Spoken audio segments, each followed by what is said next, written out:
Alien Alert in Seattle.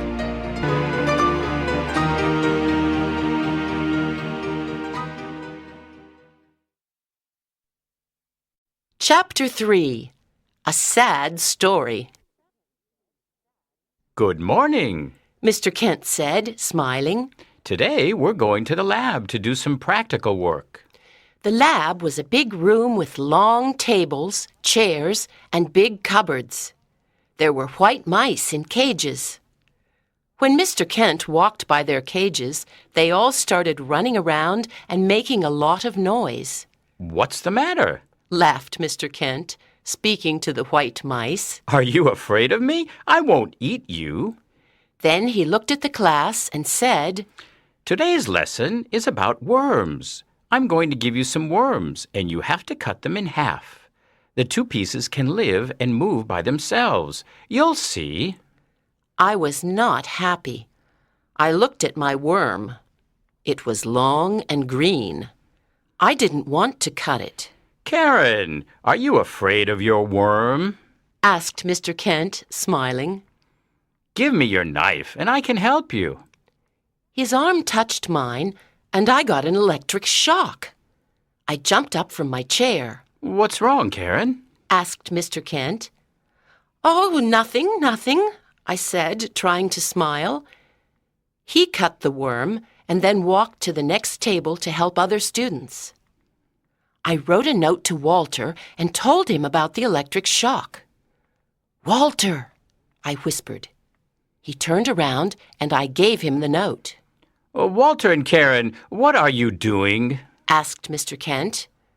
What do you have in your hand, Walter? His voice scared me. Walter and I were in big trouble with the teacher. Nothing, said Walter. Please pay attention, said Mr. Kent. Next time, you'll have to give me the note. I'm sorry, Mr. Kent, said Walter. When the science lesson was over, Mr. Kent called me to his desk. Oh, no, I thought.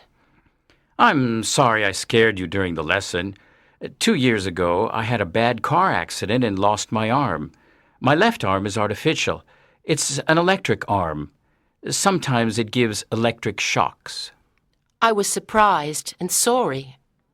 At lunch, I told Walter and Barbara about Mr. Kent's electric arm. They were both surprised. As we walked out of the cafeteria, we saw Mr. Wilkinson. Hello, Mr. Wilkinson, said Barbara.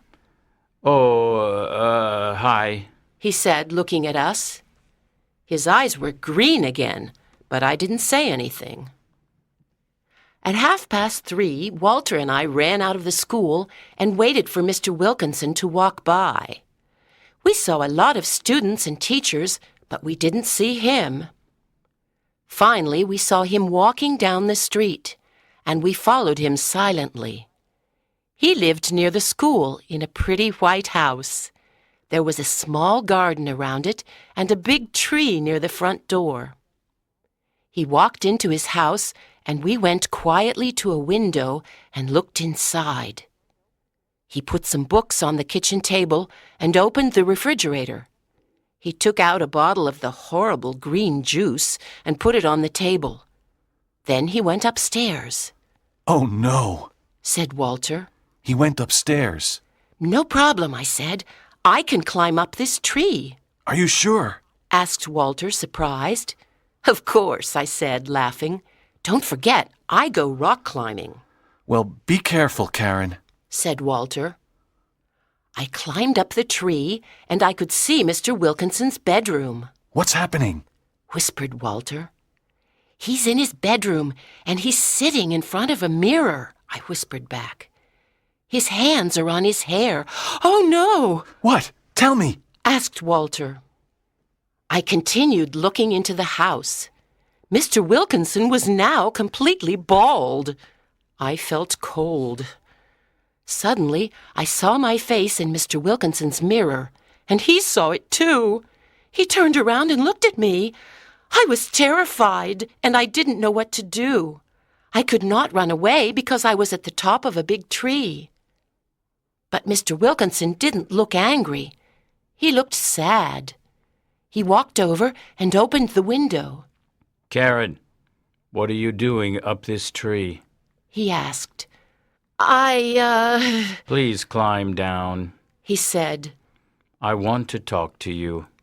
I climbed down the tree, and Walter was waiting for me. He looked very worried. Come on, Karen. Let's run away. He said. No, Walter, we can't, I said. Mr. Wilkinson wants to talk to us.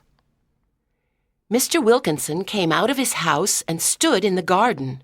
You students think I'm strange. He said quietly. I can understand why. Walter and I were terrified. Let me tell you my story. Last year, my doctor told me I was very ill. I had cancer. Oh, how terrible! I'm really sorry, I said. Yes, it was terrible. I had an operation and then chemotherapy. After the operation, I lost my voice, so now I speak with a type of artificial voice. That's why my voice sounds strange. I lost all my hair from the chemotherapy, so now I wear a wig. We didn't know. Said Walter. Mr. Wilkinson, we're very sorry about our terrible behavior. Said Walter. Yes, please forgive us, I said. Oh, don't worry. I am getting better now, which is good. He said quietly. May I ask you a question? Walter said. Of course. What's that green juice you drink at lunch? Walter asked. He smiled and said, The green juice and the black pills are medicines. But why do your eyes change color? I asked. So you saw that, did you? You kids see everything. Said Mr. Wilkinson. I wanted to do something different, so I bought a pair of colored contact lenses. I thought a new look could make me feel better. Did the contact lenses make you feel better? I asked. Mr. Wilkinson looked at me and smiled.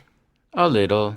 It was nice having something different for a day, but it's my job that is really making me feel better. You like your job, don't you? Asked Walter. I love my job. Said Mr. Wilkinson, smiling. It's wonderful to work with young people like you. Do you like Seattle? I asked. Yes, I do. Said Mr. Wilkinson. It's a beautiful city with lots of parks and fun things to do, and I'm starting to make a few friends. Good, I said, smiling. Welcome to the Emerald City. We all laughed.